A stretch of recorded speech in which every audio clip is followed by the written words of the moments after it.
Hey Gene, this is Mike, obviously. Okay, a couple of things about your truck, and well, first things first. This will probably be a couple of different videos. Cause I'll do one, think of something else, do other ones, but you know, they'll all be still on the same thing. But anyway, here's your truck. Notice a considerable amount of space in there compared to before. I mean, right here you can see that little bump stop. You had like an inch of space there previously. Now you've got about 6 to 7. So yeah, lots of room there. Some of your new stuff, all pretty. Let's go to the back of your truck.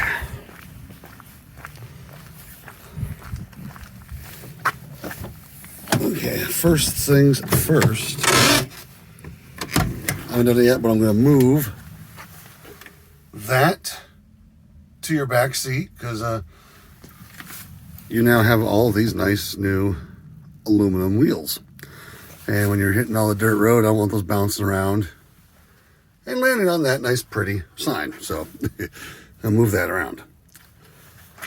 Second thing, we were talking about the switch to keep your lights inside your truck on and off. So it's quite simple. Let me just start first. It's in that, okay? Come over here to this side. There's 3 Torx screws that hold the latch assembly on, okay? There's one here. There's one here. And there we go. Oh, this one has a bolt in it. Interesting. Anyway, different ways of doing it. First one is simply spray WD-40, some brake clean, I mean, any kind of like cleaner and lubricant kind of thing in there, and then open and close, open and close, open and close repeatedly.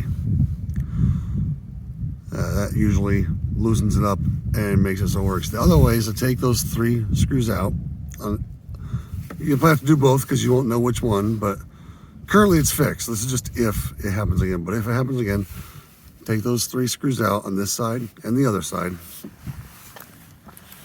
Then you'll come in here and remove. Sorry if I'm not catching. There we go. I can't see my screen because the sun's in my eyes. That screw and that screw. This panel will come off. You'll probably have to take these side panels off, but these won't come off until you take off this top panel here.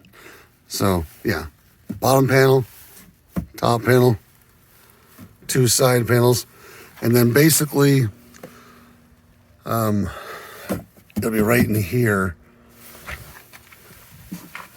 and right in here.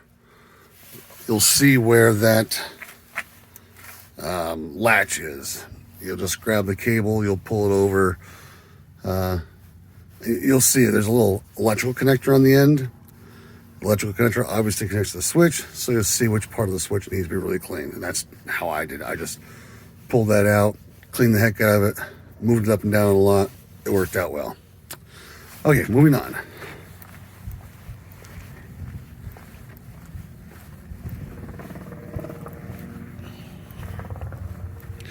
In here, first things first, that filter, I changed that filter for you. Your old one was clogged. These need to be changed out,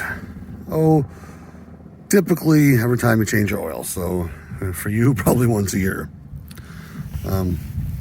These cables right here are for your new charger.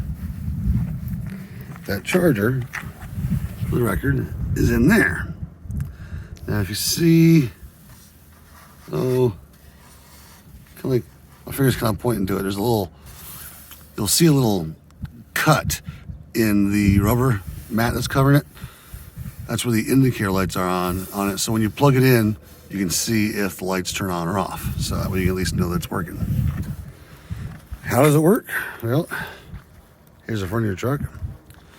Right over here, I have 2 power points for you. This bottom one is for the charger.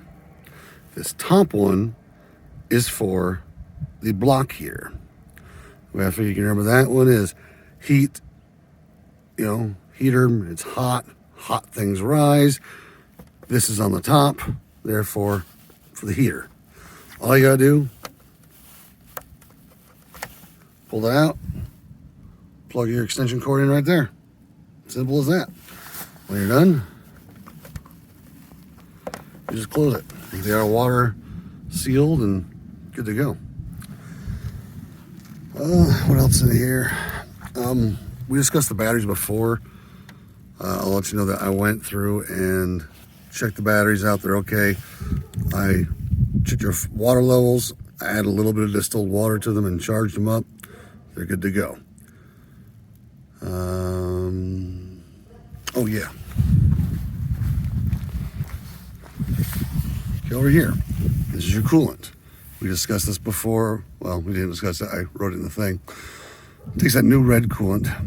I don't know if you can see it. Yeah, it's hard to see sometimes. Yeah, you can kind of see it there. The level of the coolant right there. It's kind of red.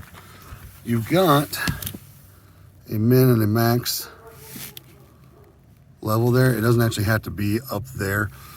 As long as you can see it in here, you're good. If you can no longer see it in there, it's bad. And to be honest, it's hard to see sometimes. I'll get a flashlight and shine it through, and that's a lot easier. A lot of times I'll just take the cap off and look inside.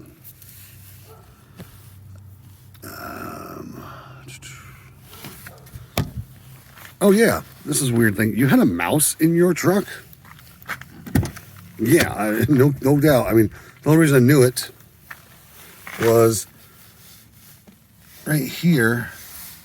These little itty-bitty pieces of foam. So I went ahead and set a trap and caught the mouse. So you no longer have a mouse in your truck. So it's a good thing. Yay. Okay.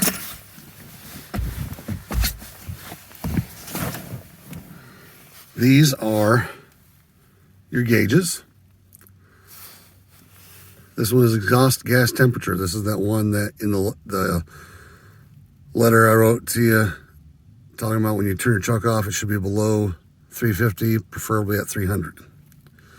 If it gets above 1200, yeah, let off the gas. Basically, that's if you're like towing 10,000 pounds up a huge hill. Shouldn't happen. This one here, that's your fuel pressure. Same as the one before. It's reading currently somewhere around 65, 60-ish. That's where you want it. If it gets above 80, 85, that's bad too, which is really, really weird. Should never happen. Below 50, bad as well. That is your boost. Typical boost numbers in these engines. Maximum is usually 25 PSI, give or take. It can go a little higher, can go a little lower. If it gets above 28, that's usually signs that the turbo's stuck. Above 30 can be bad. What'll happen sometimes, and oop, didn't mean to do that. This actually happens even when it's not that high. But those boots, this blue thing right there, there's one, you can't really see it. It's down below here. There it is. There's one there. And there's one down there.